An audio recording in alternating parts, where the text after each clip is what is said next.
喂喂喂，大家好！上集提到貓咪之間嘅 tension 緊張關係，其實係好常見嘅。處理得唔好嘅話，可能會導致佢哋長期感到焦慮，甚至出現行為問題。我哋就講完點樣分貓貓係玩定係打緊交。好多貓奴都話正啊喂，大受好評。如果想睇翻上集嘅話，可以 click 右上角咧就直接去睇翻都得嘅。不過咧，我哋最想知道嘅係兩隻貓貓究竟係老友定係仇人啊嘛，係咪？而今次第二集我哋就會探討點樣分貓貓之間係咪 friend 底。歡迎收睇我哋嘅頻道，貓狗動物街會以科研學術嘅角度分享有關動物嘅題材。如果想知道更多同動物相處嘅知識，想對佢哋有更多理解嘅話，就訂閱我哋嘅頻道啦。今集大部分內容我哋都係根據2024年一份由 AAFP 制定嘅指引《貓貓緊張關係指南》。講到兩隻同住嘅貓貓相處得好唔好，首先我哋就要知道貓貓喺社交上咧係 socially flexible 嘅動物，即係貓貓係可以同其他貓或者人類有密切嘅社交關係，但係呢樣嘢唔係一定要嘅。有研究就指出咧，通常貓貓咧只係有唔夠一半嘅時間係會同其他貓咧共處，其他時間佢哋都係唔會相遇。另外上集我哋都講到貓貓同人類或者狗咧都唔同，佢哋冇乜 reconciliation behaviors， 只係用嚟和解嘅行為。所以當兩隻貓貓相處得唔融洽嘅時候，淨係得佢哋自己就好難將大事化小啦。好，我哋進入正題。主子之間嘅關係大致可以分做三種： friend 底、有衝突同埋同居關係。我哋逐個睇下。真心 friend 底嘅貓貓喺一齊嗰陣，會見佢哋兩個都好放鬆，攤晒啲手仔腳仔出嚟咧，好 relax 咁，或者會見到佢哋眨眼之類嘅一啲代表放鬆嘅行為。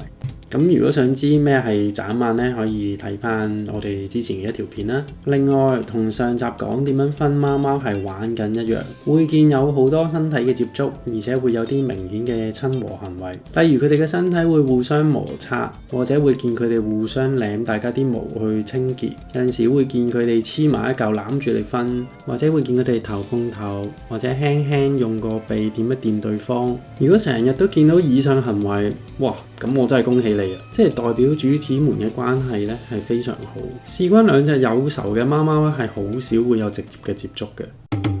講到兩隻貓嘅衝突關係咧，呢個就係我哋講嘅 intercat tension。除咗上集講過嘅打交，一啲單方面嘅追逐，一啲唔係咁友好嘅叫聲，例如一啲兇狠嘅嘶嘶聲，或者係一啲慘叫聲咧，呢啲明顯對抗性或者一啲排斥。除咗呢啲行為，指引強調貓貓好多時都唔係直接開片嘅，而係用啲好隱晦嘅方式去表現出嚟。咁以下咧就係根據一份美國嘅調查咧，就係佢列出咗一啲常見嘅 intercat tension signal。互啤即係啤住對方。咁上條片都講過，好多時貓貓咧鬧交嘅時候咧都會出現呢一個行為嘅。攔路咁即係例如守住走廊、樓梯口、房門口，總之攔住唔俾另一隻貓行過，或者阻住佢食飯屙屎，甚至趁佢咧玩下，譬如捐入咗個窿入邊嘅時候咧，就擋住個出口，韞住佢入邊。嗱，好狗唔攔路啊嘛，咁貓都一樣嘅啫。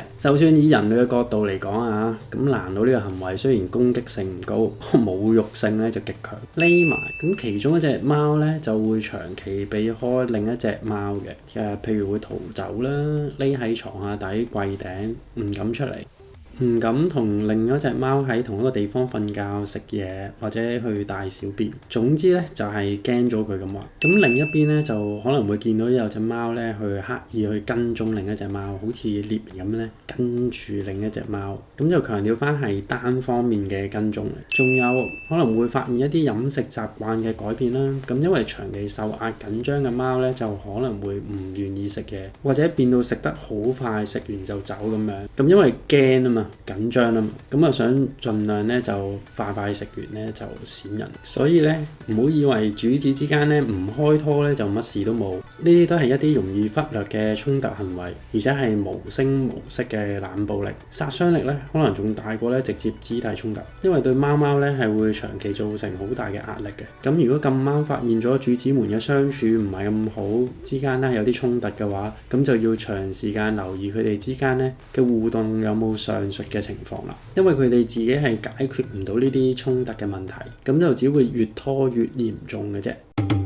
咁除咗 friend 底同埋衝突嘅關係之外咧，就仲有第三種，就係純粹嘅同居關係。咁呢種關係都常見嘅喎，咁就係純粹嘅互相容忍。平時唔會見佢哋有一啲親密或者親和嘅行為，咁又唔會見佢哋有衝突。呢啲常見嘅例子，譬如佢哋可能會瞓喺同一張床，但係一個床頭一個床尾，仲要背住對方，河水不犯井水咁嘅。兩個見到面嘅時候咧，就冇乜反應，當對方透明，或者會留意到佢哋咧分時段咁樣用同一個資源，譬如一隻貓貓咧就中意朝頭早瞓窗，另一個咧就話夜晚12點之後呢度我睇嘅。咁其實呢種同居又當大家透明嘅關係咧，都係一種可接受嘅模式，亦都係常見嘅喎。咁起碼大家都係和平共處啊嘛。咁大家就要留意啦，佢哋咧唔係真心 friend 嘅，只係容忍對方咧存在喺同一個空間。咁所以如果佢哋唔中意互動嘅話咧，就千祈唔好勉強佢哋。咁啲資源都要分配得好，咁就唔會嘈咯。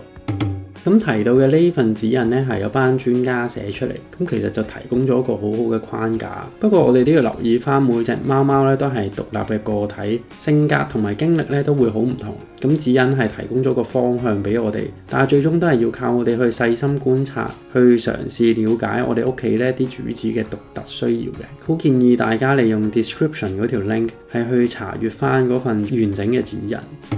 要睇穿主子之間嘅關係，就要留意佢哋有冇黐到實，一啲親密嘅身體接觸，定係只係當對方透明嘅同居陌生人，會唔會有互啤、攔路呢啲冷暴力嘅衝突信號呢？其實貓貓之間嘅關係緊張，好多時都係因為我哋冇錯，通常主人就係嗰個煽風點火嘅賤人。我要告上朝廷！賤人！賤人！賤人！嚟緊最後一集，我哋會根據指引講翻點解佢哋會相處得唔好，點解會有 tension 出現，同埋點樣避免貓貓之間發生衝突。有興趣就記得撳埋個啷啷，一出片咧就即刻通知你。覺得我哋嘅片正嘅話，就記得讚、分享同埋訂閱。再見。